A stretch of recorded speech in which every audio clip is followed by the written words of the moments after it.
قال الشافعي إمام الشافعي وحكوا لي هي سياسة الناس أشد من سياسة الدواب. وحكوا لي إمام الشافعي سياسة دتكو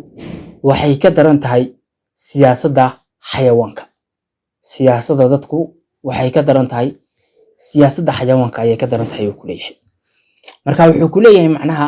waxa la doonayaa inaad noqoto qof akhlaaq wanaagsan oo ummadan ah ku dhex nooshahay waa ummad aad iyo aad u siyaasad badan. Bini'aadanku way siyaasad badan yihiin boqolkiiba boqol. Marka wuxuu ku leeyahay maadaama ay bini'aadanku siyaasad badan yihiin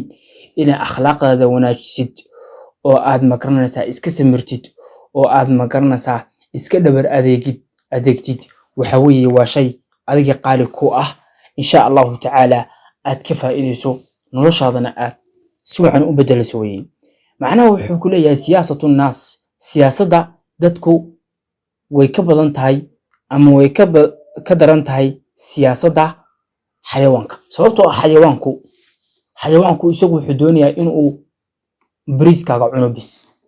هذا ريدة أو كلا واحد دون ساعة إنه عنده راشين جودها كوياله راشين جودها كوياله إنه عنده دون ساعة راشين كان دواكير عشان نصايو الباب كاسو حدا نصا أما تشكده حدا صا أنا مركا وحنا سيد ميال جارة أيا وحكو نصا لكن بلا آدمكو مركوري نروش هذه بوكاسيا صنانية مستقبل كهجيب بوكاسيا صنانية وأدونك هجيب بوكاسيا صنانية وقرب آخر كاسيا صنانية وحدوني أن دنوب جمعاسي إنه يكوجليان سي يجوا من نقطة أما مكرنا سا يجد يرعد هاي التذكار دنوبتي معاسي سمية بوحلقة يا بإني قفز كشعلاد إنه دونيان إنه قفكاس ومعود النقطة سي يجونا نور برواقع وقلنا لادان من حيث الدنيا سيدا مكرنا سا الدنيا أهان إن قفكاس إسكليتشرو أجعلهين مكانا مركي دونيان ويكو سياسانيان يعني سيدا يجو زور عبيد إن كبليه بحيطا نوعية دي سياسة كجرة أو مدبا كو سياسانيان سا مدبا سيكالي كو سياسانيان مدبا سيكالي marka siyaasadda ummadda lama soo koobi karo sababta aan noloshiyo iyagu way rabaan qaar baa sharaf raba oo doonaya inay sharafta ka siyaasadeeyaan oo dhinac kale ka siyaasadeeyaan iska tusan hadeer dad qofka iska tusaya dib magaranaysa uu ku siyaasadeynaya sababta wuxuu doonaya inay amaatid hadeer qofka kugu diraya salahan wuxuu doonaya inuu qof saaxiibkaya uu isaguna necab yahay inuu kugu diro marka siyaasad buu kula imanaya si siyaasadeysan markaana wuxuu ku leeyahay siyaasadda bini'aadanku way ka daran tahay siyaasadda dadka sababta ay siyaasadda bini'aadanku waa noloshiyo dhan waxa laga yaabaa adduunyada yar oo haysato xogaa yar oo hantiya ama lacag oo Ilaahay subxaanahu wa ta'aala ku siiyay inuu qof ka saasayo oo isdhaho balniyow ninkan maanta ka soo diiro xogaa lacagaha ku siiyo mid baa laga yaabaa in kursiga ku fadhiyo uu ka saasayo oo isdhaho magaranaysa bal adigu maanta ka xukun marka wuxuu ku leeyahay siyaasadda bini'aadanku way ka daran tahay siyaasadda xayawaanku inuu wax cuno bas buu ku yaqaanaa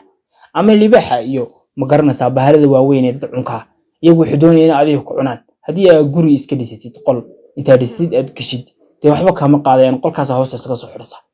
ama qori kaliya ay qaayatid oo aad iska celisid bahalkii aad dhishid magaranaysa wax dhibaato ma aha inta yar ay ku haystaan kaliya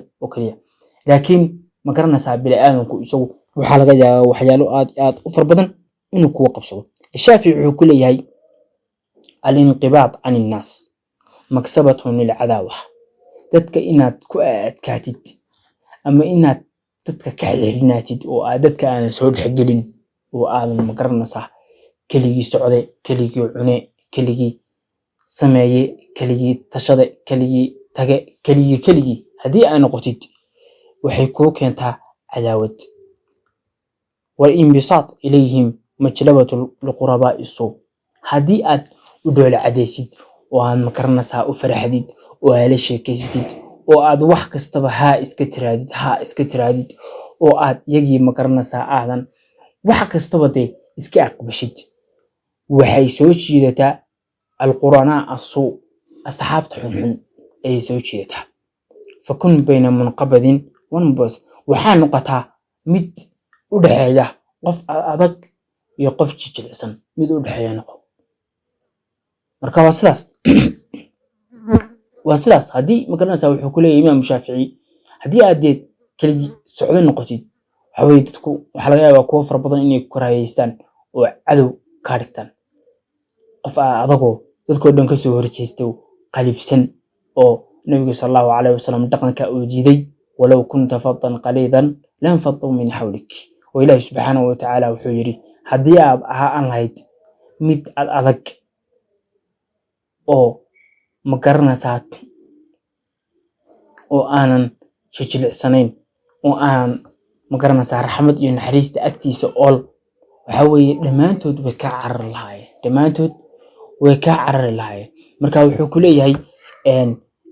imaam shaafici ha noqon mid adag hana noqon mid wax kastaba iska aqbala oo aad iyo aad u jilicsan isagana ha noqon laakiinse waxaa noqotaa mid dhexdhexaad ah mid xumaanta ku adag wanaagana aan ku adkayn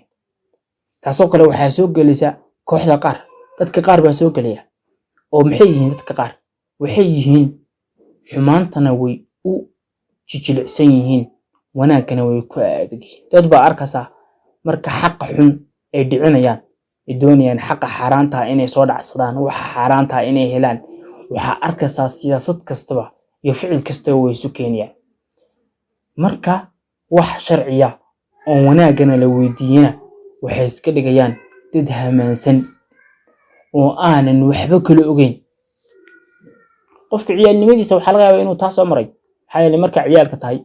waxyaalaha fara badan inta dayacdo dad dhaxsaa way iska hurdayo ma kanaysa qof hamaansan oo qof meel kale ku soo jeeda iska dhigaysa way shaki ciyaalnimada taas dad waaweyn baa taa ku saabsan hadaba dad waaweyn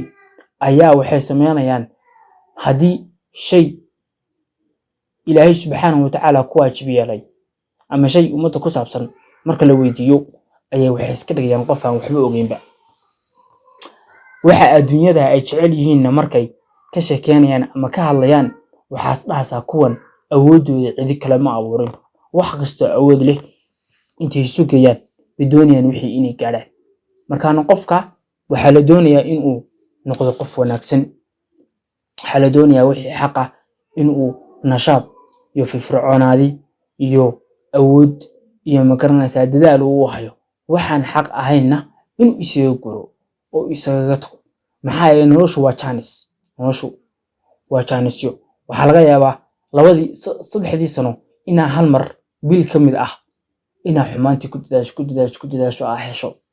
waxa laga yaabaa bilaha